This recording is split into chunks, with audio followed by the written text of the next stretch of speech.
Hello babies, how are you? How are you? How are you? My name is Siren Red and you're watching Siren Red Tarot. And today I'm coming back with another pick a card reading. Today's pick a card reading is going to be about how are you perceived. So I'm going to take a look and see how people perceive you.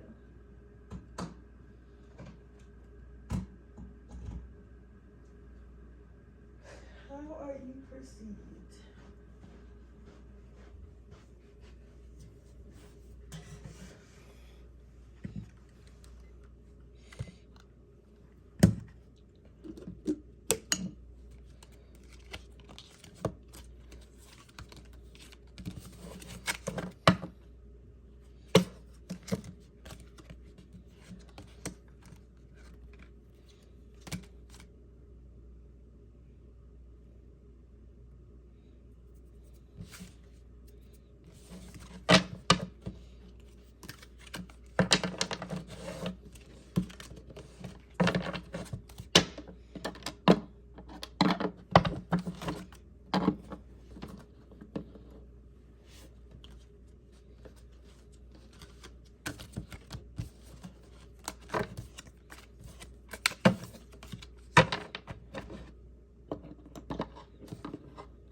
Let's see how you're perceived, pile number one. How is pile number one perceived? How is pile number one perceived?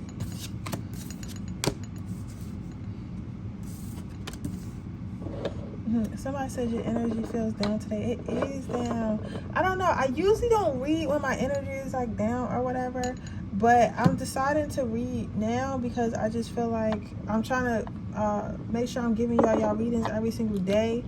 Even if I don't feel like up to par, you get what I'm saying? I'm gonna try to like at least give y'all 20 minutes of me, right? 20 minutes of my energy. I'm just a little tired, that's all. Like, but I'm not like physically tired, nothing. Like I'm more of like a mentally tired. It's weird to, it's hard to explain.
Sorry guys, give me 1 second.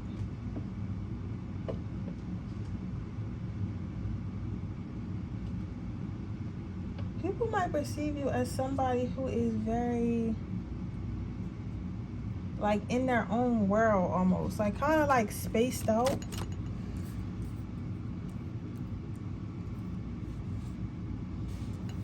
Yeah, I feel like people perceive you as somebody who is spaced out. It says, mow your neighbor's lawn. But for some reason, it's like people want to know more. Because, like, when mow your neighbor's lawn, this is so funny. Because, like, what? From this, what I'm getting, it's like people want to be in your business. But it's like, give your loved ones a big hug. It's like they want you to be more open with them. They want you to be more authentic. And they're using the word honest. But I don't think that you're a liar or nothing like that. That's what's weird. You get what I'm saying? I just feel like they don't. I feel like, you know what I feel like? I feel like they don't know anything about you. I feel like you perceive to be somebody who's very closed off, and they feel, and they're assuming, like, because sometimes when people are closed off, or people are closed off, or people are like not talkative, people tend to see those type of people. Yeah, it's like everyone has their eyes on you. They want to know what you're going to do next. They want to know about your life. They want to know who you're in love with. They want to know what you like and what you don't like. Like, people just want to know more about you. Like, you're perceived as somebody who's very secretive and somebody who's hard to read. So I feel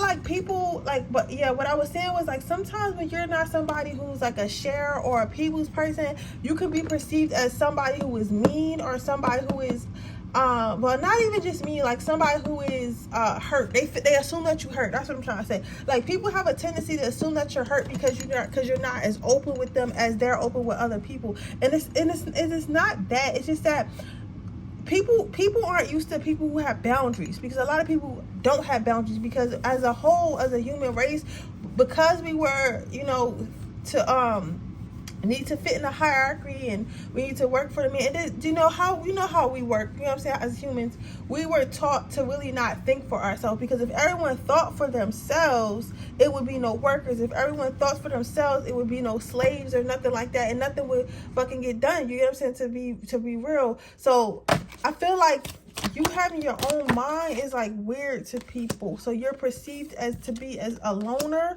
but somebody who's making yourself a loner, because it's not like you aren't interesting, it's not like you aren't attractive, but it's more like you're making yourself you're isolating yourself. People feel like you're isolating yourself because, like, you weird or you don't fit in, when in reality it's like I feel like a lot of like disinterest, like you're just not interested. You get what I'm saying? Like, you're not upset with anybody. You don't have, like, I'm not saying that you've never been through nothing, but you're just not interested. You know what I'm saying? You're not interested in making new connections right now. It says, hold the door open for the person behind you. People want to know about your past. It says, the next time you're in a restaurant, put a sticky note on a bathroom mirror that says, you're beautiful. Yeah, people do find you to be very attractive, and they want to know. People do find you to be very attractive, and they want to know who you mess with. Like, they want to know, like, a lot of people want to know about your past. They want to know, like, they want to know what's in these cups. Like, people feel like it's more to you, but it's like you're not a person who has a, I'm trying to figure out what I'm trying to say.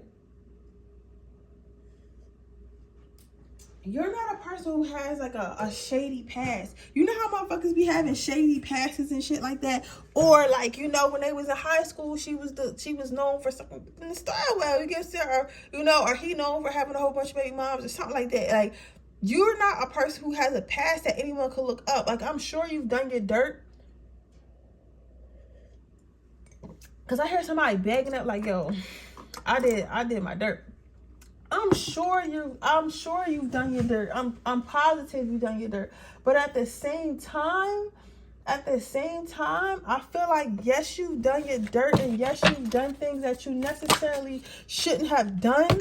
But at the same time, it's giving me the energy of, like, whoever you did these things with, they wouldn't dare speak crazy on your name, because it's like they know you're a good person. You get what I'm saying? So even if you did cheat on your ex, or even if you was a mega hoe, it's like the people who had that access to you want that access to you forever. They want to always, like, even if you're not giving it to them right now, they rather not get on your bad side and never be able to have access to you again, by telling people your business and stuff like that. So they rather just not say anything, because there's always a hope, there's always a chance that pile number one will be, you know, will be cool again. So I'd rather not.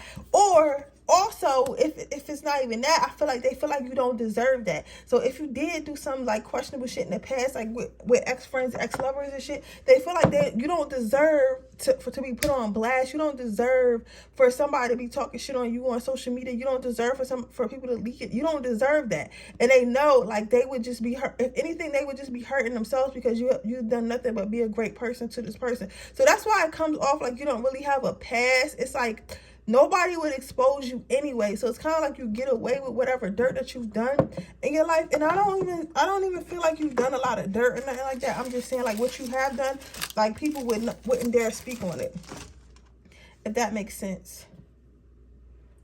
We have that. And then your last card out is put all the extra change in a jar of a local business. So I feel like people just want to be in your business, especially the locals, like especially like people from your hometown. So like if you moved away or something like that, or just like going away off to school, or moved out of your neighborhood or something like that, and people are watching you on social media, or just, you know, even if you just switch friend groups, like people have seen you blossom. Like I feel like the people who are like perceiving you right now are people you used to hang out with, people that you went to school with back in the day, or something like that. Yeah, people you went to school with back in the day, people you went to school back in the day, people that from your old neighborhood, people from your old hometown or something like that, or like just, you know, people that seen you blossom. It's like they kind of like, you know how they you know how people always, you know what I'm saying, it's like it takes 10 years to be an overnight success. I feel like people are perceiving you to be somebody who has some type of glow up, but they're seeing that it happened hella fast, right? And that it happened fast, like your glow up happened fast. But my thing is this, I feel like it seems like that to people, because what people don't understand is, like, you were working this whole time. You were working on yourself. You were working on your body, or whatever you was working on this whole entire time, right? However, nobody's paying attention to you when you're putting in the work. It's a few select people that actually watch the process, and then it's a lot of people that's there for you at the finish line. I feel like a lot of these people that's talking this shit was there at the finish line, so they didn't see your progress or how you got there. So overall, how do people receive you? They perceive you. They perceive you as somebody who's worthy, somebody who gets a lot, somebody who gains a lot, somebody who has a lot to offer. They see you have they perceive you as somebody who has a very abundant lifestyle, while somehow they don't know how you got there. But honestly, bro, that's none of their business. But with that being said, that is your reading, pile number one. I hope it resonates. If it does, please let me know. Make sure you like this video. Make sure you subscribe to my channel. Hit the post notification bell so you can be notified every time I post a video. If you're interested in a personal reading, that information in the description box below. You got the 24-hour email questions. Also, don't forget to join my Patreon, where you get to see all my Freaky Fridays and any magic that I do not post on YouTube on there. And but with that being said, I will see you guys in my next reading. Bye. All right, let me try to get these cards together. Sometimes I'll just be like, damn, I can't believe I really like got a entire tarot desk and stuff like that. If you would have told me 3 years ago that would be witch, like, it's crazy. All right, so let's see. Out number 2.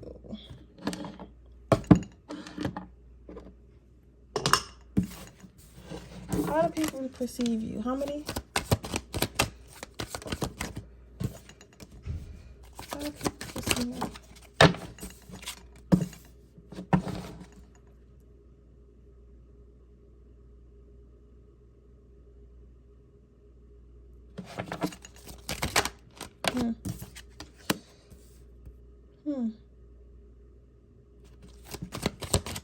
How do people perceive my pile number ones?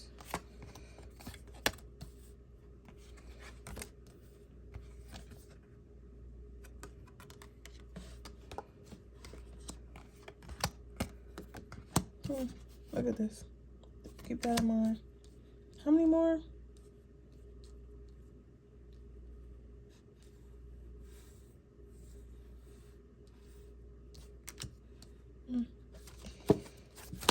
How do you see my pile numbers? We got a lot of cards that gonna get pulled out. Ooh, I never got this card before. It's a cute card. But when I tell you Spirit about to talk they shit, Spirit about to talk they shit. How do people see my pile number one? Get my last card.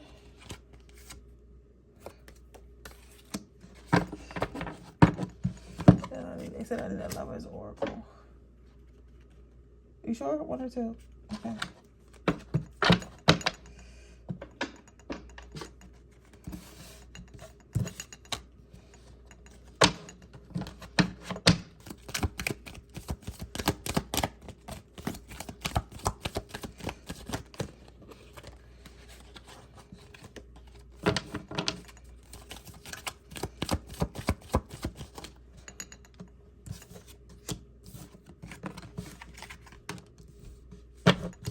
All right, so Spirit is about to talk they shit, but they also talk. I feel like people are, well, I guess I can't say Spirit because this is how people perceive you. People are making assumptions, right? But you're perceived as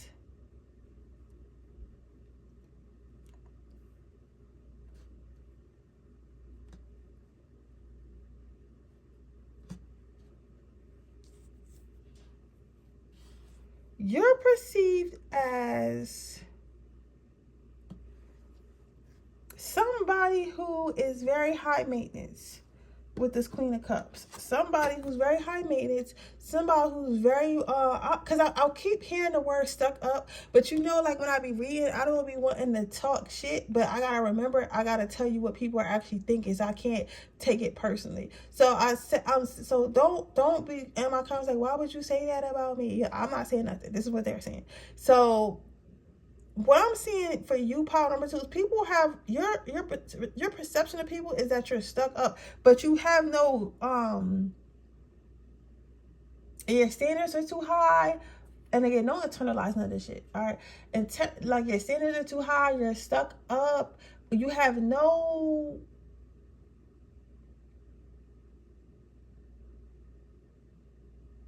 recollection of changing. Does that make sense? Like you don't have a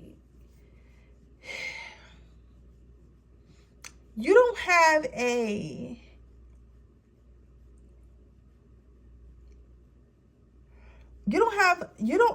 a plan to change. Like you're never going to change. You get what I'm saying? Like you know how some girls are stuck up or some people are stuck up, and then like when people start talking shit about them, they start to people please. Like you're not that. Like this is not that. Like you plan on staying this way. People feel as though like they love, but at the same time, even though you're stuck up, people love you. They want to be with you. They want to kiss you. They want to hug you. They want to do all types of stuff. Like people really love you, right? But a lot is on the low because they don't want it to go to your head. They already think it's going to your head, right? People's perception of you is they feel like you're expecting people to fight for your love, fight for your attention, fight for you, just to be in your life in general. But yet you have so many options.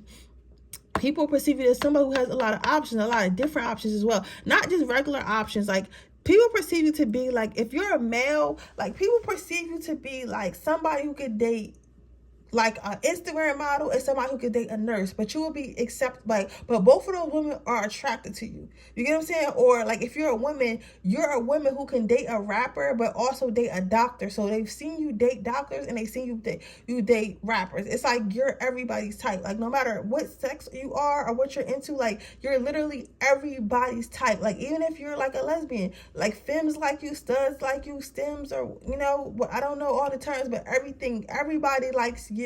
Like you can literally pull any and everybody. Like even if you're straight, you can pull the opposite sex as well. It's like everybody wants you. You don't have a certain thing that you attract. You attract everybody. That's how you know that's how you know you really attracted, when you could bag literally everybody, right? When your exes just look crazy. Like you can see like people you've been on dates just look crazy. Like I was on a date with a doctor, then I went out with this rapper, then I went out with a girl, like she's a model Victoria's Secret. It's like how the fuck you meet all these people? But these people are coming after you, right? But people do know, as much as they hate to admit that you're stuck up, like, people do feel like you deserve the world. Not only because you're beautiful, not only because you're handsome, but because you're smart, because you're kind, because you're gentle, because you're just overall, like, if we still had kings and queens, like, you would make a wonderful queen, you guys, or a wonderful king, and they feel like you deserve everything that you ask for. But it pisses people off too, because, like, the thing about our society is, like, you have the audacity to be confident in a world full of people who aren't confident, you guys. So people hate, like, people be hating on that shit, and rather than being inspired by it. People feel like they can't really fuck with you unless they have something to offer. So they have to have something to offer, whether that be money, finances of any sort, knowledge, looks themselves. Like, you have to have some, like, if I'm stepping to pile number 2, I have to have something to offer, or we're not going to be a good match. Like, I have to be a perfect match. I can't be lacking in any area, because pile number 2 is not lacking in any area. So if I'm lacking in any area, pile number 2 is not going to like me, and they're going to go off to these hundreds of options that they have, and they have plenty of options to replace me. So I cannot be lacking. I have to come and be the perfect match, right? People perceive you as somebody who moves on fast. So if you're not getting what you want, this is going to sound so bad for some of you guys, but, like, literally somebody, not everybody, but somebody is talking about your private parts, specifically. They feel like, all right, if you don't like somebody, you're going to be in the next person's bed in a heartbeat. Like, you don't mind, like, slinging this kitty around or slinging that D around until you get where you want that D to be, or where that P to be. Like, you'll leave and get that shit to somebody else if the person that you with don't know what to do with it. That might be that sounds like somebody's bitter pacifically. Like, they're bitter pacifically. Like, you may have did it with them and then it didn't feel good, or it just wasn't good, and you just stopped talking to them, something like that. You get what I'm saying? But they say you move on really, really fast. They say that some of them are saying, like, you fall in love every other week, but I don't even think that you really be in love. I think that maybe you be in infatuation, or, like, at the time, like, you be feeling somebody, and but then after you get to know them, you're like, oh no, I can't stay here. Like I don't know. They also feel like you're perceived as somebody who's a heartbreaker. Like, I don't know why what everybody's attracted to you, but the main sex is attracted to you. So if you're a man, this would be women. If you're a woman, this would be other men. If you're a lesbian, this would be other lesbians. If they're a homosexual, this would be other homosexuals. You get what I'm saying? Whatever it is that's attracted to you, like, the predominantly, even though you get everybody, they feel like they have to protect themselves from you because they feel like you could break their heart. You know, I have met this guy, right, late last year, right, and he said something to me that I would never forget. He said, I'm a heartbreaker. And I'm like, I was looking at him and I was like, how am I a heartbreaker? If I don't like you, I'm telling you that I don't like you, or, you know, I don't play with people's feelings. He told me that sometimes you can unintentionally break somebody's heart because you don't want them, right? So it's nothing you could do about it because you did nothing in the first place. It's just that this person might have seen you and really had their hopes up and was like, damn, that's my dream girl, but then you just wasn't interested. So in return, it doesn't make you a bad person, pile number 2. It's just like, damn, I wish pile number 2 wanted to stay, or I wish pile number 2 liked me. It's something like that. You get what I'm saying? So they're saying that so that's why some of them feel like they have to protect themselves from their heart from you, because, like, you're not going to stay somewhere you don't want to stay at all. You get what I'm saying? Because, you know, again, you have a lot of options. So what are you perceived as predominantly? You're perceived as somebody who is a player with this player card. You're perceived as somebody who is a player, who breaks people's hearts, who plays with people, who moves on pretty fast, who likes to just have fun and not really looking to settle down and stuff like that. Now, again, this is a perception. This doesn't have to be true, but I feel like this is maybe people that you dated in the past, and they just couldn't quite get a hold on you and couldn't quite, like, get you to settle down or stay with them, because it seems like you're always looking for better, or you're just always moving ahead in life. You get, so you're just not ready to settle down yet. And there's nothing wrong with that, because they really didn't say anything about too much in here about you being an asshole. It's more so about you knowing what you want and going after what you want. You get what I'm saying? But with that being said, that is your reading, pile number 2. I hope it resonates. If it does, please let me know. Make sure you like this video. Make sure you subscribe to my channel. Hit the post notification bell so you can be notified every time I post a video. If you're interested in getting a personal reading, that information in the description box below. If you're interested in joining my Patreon for $3.99 a month, where you can get all my Freaky Fridays, that link is also in the description box below. And I will see you guys in my reading tomorrow. Bye.